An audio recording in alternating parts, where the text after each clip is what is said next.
नमस्कार मित्रांनो, मराठी सिनेविश्व यूट्यूब चॅनलमध्ये आपल्या सगळ्यांचं हार्दिक हार्दिक स्वागत.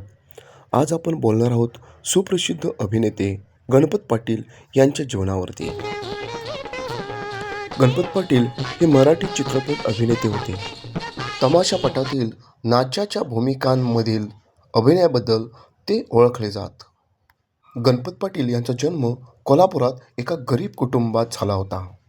घरच्या हलाखीच्या परिस्थितीमुळे व पाटलांच्या बालपणीचं त्यांचे वडील निर्वतल्यामुळे बालवयापासूनच पाटलांना मोलमजुरी करून फुले खाद्यपदार्थ विकून कुटुंबाकरता आर्थिक हातभार लावावा लागला.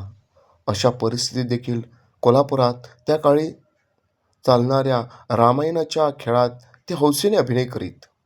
रामायणाच्या त्या खेळांमध्ये त्यांनी बऱ्याचदा सीतेची भूमिका वठवली. दरम्यान राजा गोसावी यांच्याशी पाटलांची ओळख झाली. त्यांच्या ओळखीतून पाटलांचा मास्टर विनायकांच्या शालिनी सिनेटोनमध्ये प्रफुल्ल पिक्चरमार्फत चित्रपटसृष्टीत प्रवेश झाला. चित्रपटसृष्टीतील सुरुवातीच्या दिवसात त्यांनी सुतारकाम, रंगभूषा सहाय्यकाची कामे केली. मास्टर विनायकांच्या निधनानंतर ते मुंबईतून कोल्हापुरात परतले. त्याच सुमारास पाटलांना राजा परांजपेंच्या बलिदान व राम गबाल्यांच्या वंदे मातरम चित्रपटांमध्ये अभिनयाची संधी मिळाली.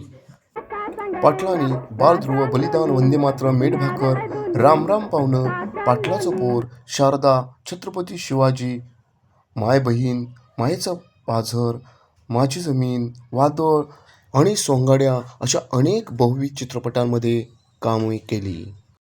पण मराठी चित्रपटसृष्टीतील नाचा ही त्यांची भूमिका आजही लोकांच्या स्मरणात आहे.